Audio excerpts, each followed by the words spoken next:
Hello guys, today we will talk about how to fix or how to solve Snapchat backup.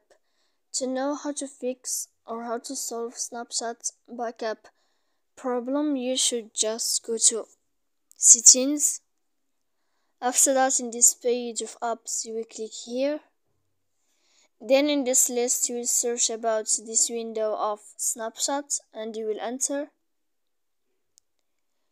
When you'll find this page of app info, you will click on first stop and you will click OK.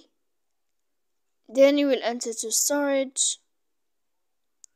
Here in this page we click clear cache, and in the end you can turn off your Wi-Fi.